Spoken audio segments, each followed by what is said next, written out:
Last year, I created 7 gardens at the RHS Urban Show. 1 year on, I wanted to really celebrate the impact of that exhibit. Today, I'm going to be investigating what happens to a show garden after it's been relocated, and also the positive effects that it has on those people who helped build it. Manchester is a landlocked city, but believe it or not, right behind me is the marina. Nestled behind all of these high-rise buildings and new construction happens to be a very special school. Over the course of a couple of days, we relocated gardens 6 and 7 to the Academdy New Islington. As show garden season approaches, I think it's really important to stop and take a look at what happens when show gardens are relocated successfully. Wow, just look at how stunning the garden is. Nothing could have prepared me. I'm going to head off and meet the teacher responsible for maintaining the Forest School garden. Yeah, I'm Claudia Mirazi and I'm the Forest School lead at New Islington. 400 children in our school, and they're all getting their outdoor session on the regular. So we now have 3 sessions, 3 whole morning sessions every week, Tuesday, Wednesday, Thursday, and all the classes and year groups are on a rota. So every 2 to 3 weeks, whole classes get their outdoor session, and that entails everything using the Forest School side, looking after the plants. So it's a mix of classic Forest School with gardening.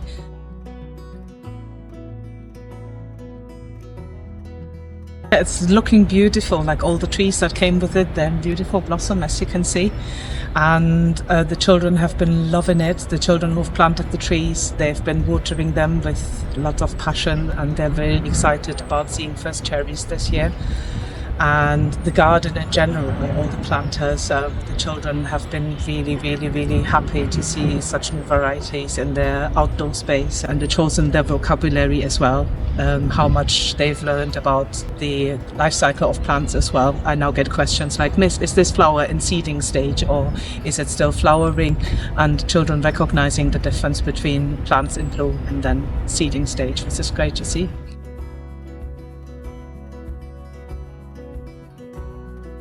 So enriching in our outdoor sessions that we can just fill a whole lot of watering cans and send children around, especially in this beautiful sunny weather, and water all the plants to look after them, because the children get so excited about such a simple job. But it's really good to see them actually taking care of plants. And you know what we've been going through, picking dead flowers, like when they have the dead heads, picking off dead heads to encourage more flower growth. And it's really lovely to see all across the years, rather than just running past them, not noticing, which is what we saw in the beginning of the outdoor journey. Children just walking past, not noticing this is a tree, this is a shrub, this is a flower. They now see the difference. It's amazing to see how wildlife has been attracted to the garden, but it's also deeply moving to know that 400 students have been able to make use of this space, and they've not stopped, because they've even extended their growing area.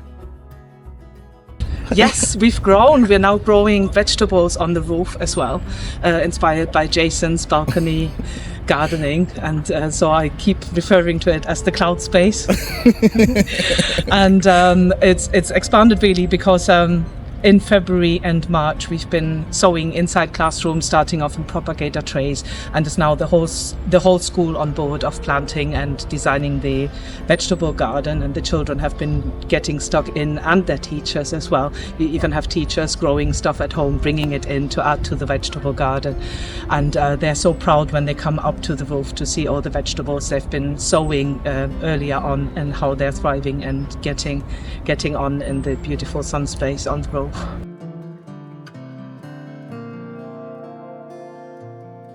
The leftover produce, we have embarked this year on a project which is called Young Marketeers.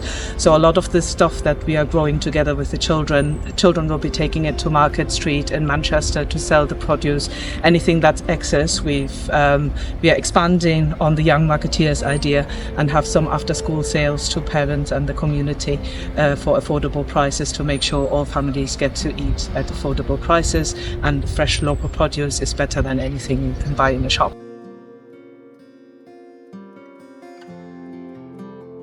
A lot of teachers are now on board with the growing as well. It's very contagious with the planting, and they're growing their own things at home and bring it into the roof garden or into the classroom to show to the children. And they're very enthusiastic. They come to me a lot of the times asking for advice. Miss Mirazi, how do we do this?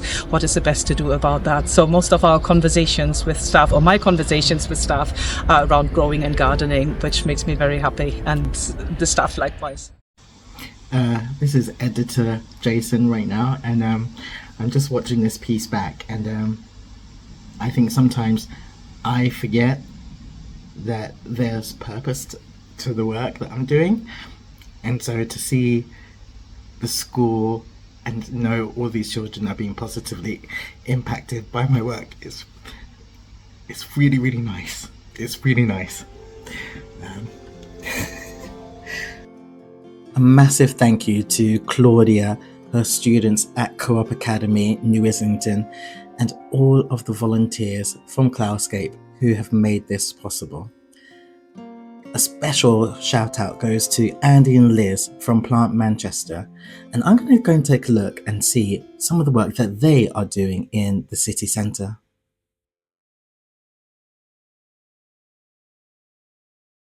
Plant Co-operative believe that the city is a garden. They work with developers, city council and other organisations within Manchester city centre to create these beautiful pockets of greenery all throughout the city. Just by Victoria Station here in Manchester, Andy and Liz have continued to work with their developer. Andy and Liz believe that gardens don't require maintenance, they require gardening. In their minds, rather than boring car park planting, what you can do is engage the community.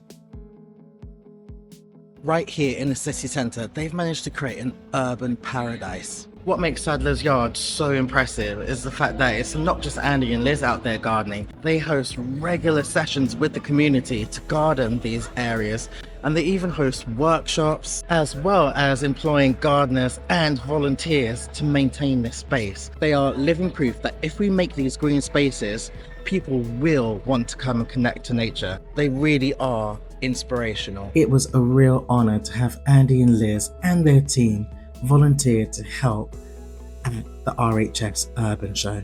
As you can see, they really embody what it means to connect to nature in the city.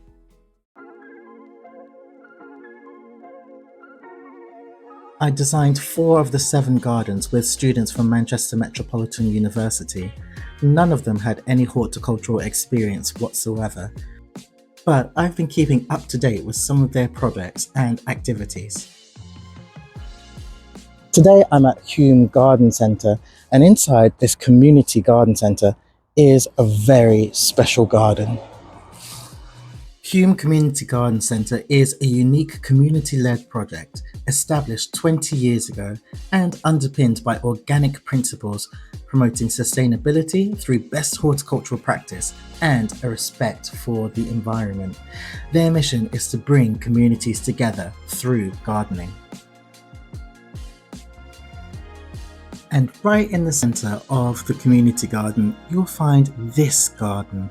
This garden is called the Garden of 2 Centuries, designed by Hector, one of my students from Cloudscape. He's gone on to engage the community and create this amazing garden.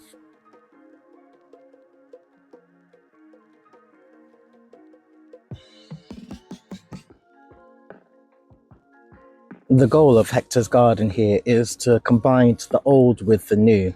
So as we look at these reclaimed bricks that have been used to make a path, it symbolizes the past.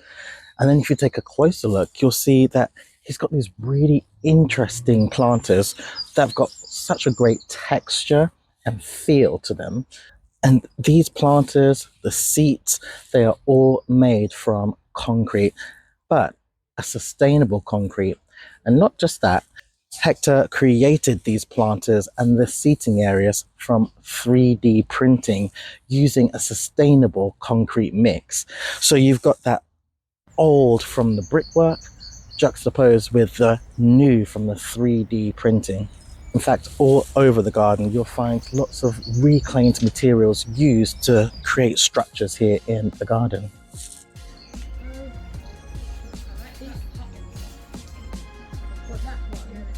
Yeah, man, this is their new little.